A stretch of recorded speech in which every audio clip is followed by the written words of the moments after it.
Hello students, I'm your English teacher from Adarsh Senior Secondary School, Khaisargarh. We have read the last lesson complete in brief. So today we are going to discuss the question answer of this poem, the important question answers of this poem.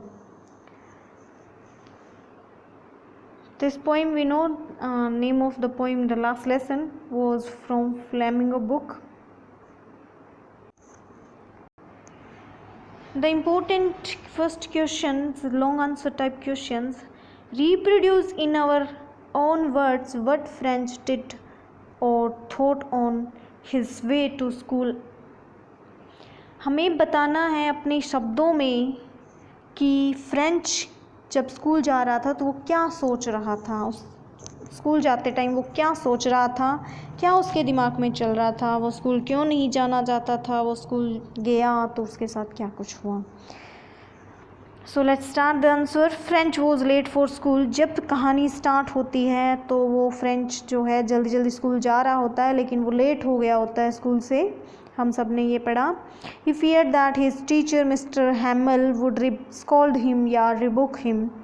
वो डर रहा है कि उसके जो teacher हैं वो उसको डांटेंगे, Mister Hamel. Moreover the teacher had said he would ask question on participle. और उन्होंने क्या कहा था कि जो उनके क्वेश्चन है जो उनका टीचर है मिस्टर हैमल, वो उनसे जाते ही क्वेश्चन पूछेगा फ्रेंच से पार्टिसिपल्स पे जो दिए थे और वो उसने तैयार नहीं किए. But French did not know a word about them. परंतु फ्रेंच जो है एक शब्द भी नहीं जानता था पार्टिसिपल्स के बारे में. So he thought of running away and spending the day out of doors.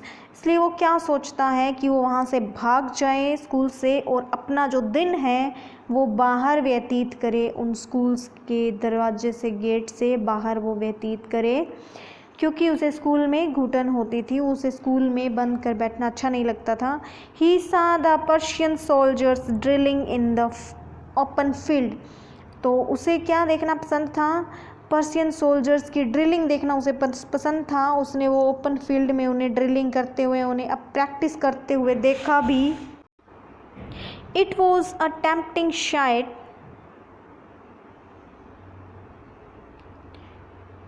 It was a tempting शाइट.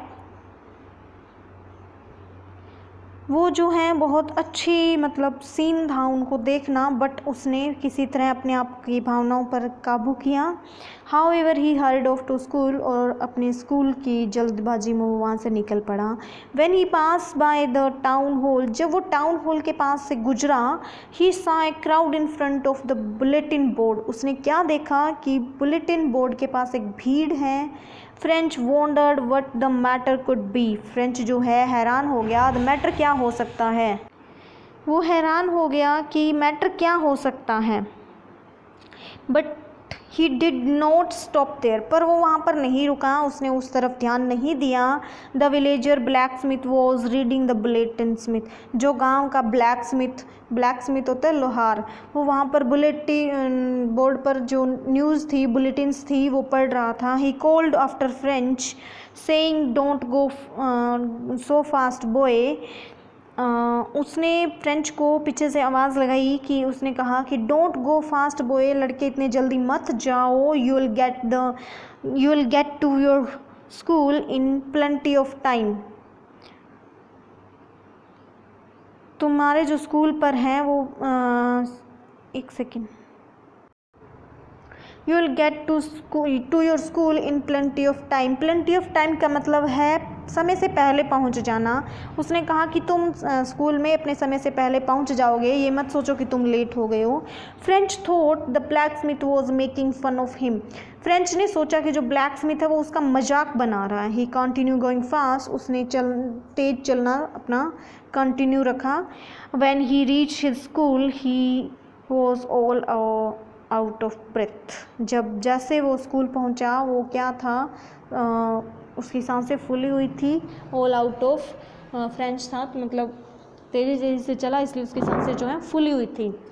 So next question we will do, that's important question, is write a brief character sketch of Mr. Hamel, the narrator's teacher.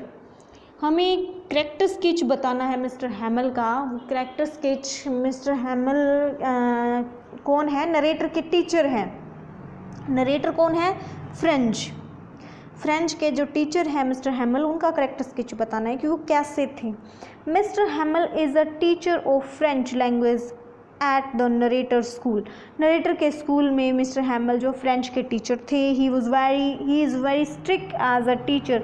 जैसे कि teacher होते हैं वो उतने ही strict थे, और उस time के जो टीचर स्ट्रिक्ट होते थे उन्हीं तरह वो स्ट्रिक्ट थे. He can not tolerate any indiscipline in his class. वो अपनी क्लास में जो इनडिसिप्लिन है वो सहन नहीं कर सकते थे बिल्कुल भी.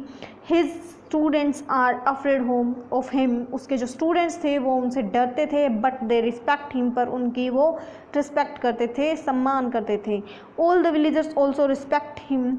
बाकी सभी विलेजर्स जो गांव के थे वो सब भी उनका सम्मान करते थे. Everybody knows that he has heart of gold. हर कोई जानता था कि वो क्या है, एक अच्छे दिल के व्यक्ति हैं. हार्ट ऑफ गोल्ड, बहुत अच्छे हैं, मतलब कि सोने के हृदय वाले बोल सकते हैं हम. तो he is a great patriot. Patriot का मतलब होता है देशभक्त. वो एक बहुत ही महान और अच्छे देशभक्त थे. He loves his country and the language of his country. वो अपने देश से और अपने देश की भाषा से बहुत प्यार करते थे. He is deeply shocked when the new German rulers of the country disallow the teaching of French in school. वो शौक हो गए, सदमे में हो गए कि कैसे, उन्हें सदमा महसूस हुआ. कब, कैसे कि जब देश में, उनकी कंट्री में जर्मन के नए शासकों ने फ्रांसीसी पढ़ाने को या फ्रेंच लैंग्वेज पढ़ाए जाने को ख़त्म कर दिया, डिसअलाउ कर दिया. उनकी जो इजाज़त थी उसको डिसअलाउ कर दिया. Mister Hamel has to leave the school. Mister Hamel को स्कूल से जाना होगा. But when on his last day at school he takes his class with all devotion and sincerity. पर उस लास्ट दिन भी उन्होंने क्या किया, अपनी क्लास को उतने ही डिवोशन और सिंसियरिटी से पढ़ाया जितनी वो पहले पढ़ाते थे. In a deeply teaching note he says, my children, this is the last lesson I shall give you. तो उनके डीपली टचिंग का मतलब कि उन्होंने बहुत ही गहरे भाव से उन्होंने कहा कि मेरे प्यारे बच्चों, ये आपका अंतिम लेसन है जो मैं आपको पढ़ाऊँगा. The order has come from Berlin to teach only German in the schools of Alsace and Lorraine. उन्होंने जो ऑर्डर्स हैं बर्लिन से आ चुके हैं जर्मन टू टीच जर्मन जो लैंग्वेज है वो अल्सेस एंड लॉरेंस के स्कूलों में पढ़ाई जाएगी, only German. The new master या the new teacher comes tomorrow. जो नए टीचर है वो आपके कल आ रहे हैं. और this is your last lesson. और ये आपका अंतिम लेसन है इस लैंग्वेज का. I want to be very attentive. मैं चाहता हूँ कि इसे बहुत ही ध्यान से पढ़ा जाए. Mr. Hamel's graceful behavior invokes in us all respect and admirations for him. जो मिस्टर हैमल का इतना रिस्पेक्टफुल, ग्रेसफुल, बहुत ही अच्छा, हम बोलते हैं शिष्टाचार का जो व्यवहार था, उनका बिहेवियर था, उसके लिए क्या है कि हमारे अंदर क्या करता है, उनके प्रति पूरी तरह से रिस्पेक्ट और एडमायरेशन यानी प्रशंसा पैदा करता है. उनके लिए आदर सम्मान की भावना जो है पैदा करता है. So that was your important question. And जो छोटे क्वेश्चंस हैं वो अपने आप से करोगे आप. मैं आपको क्वेश्चन प्रोवाइड करवा दूँगी. Thank you. You have any query, you can contact me by Telegram channel.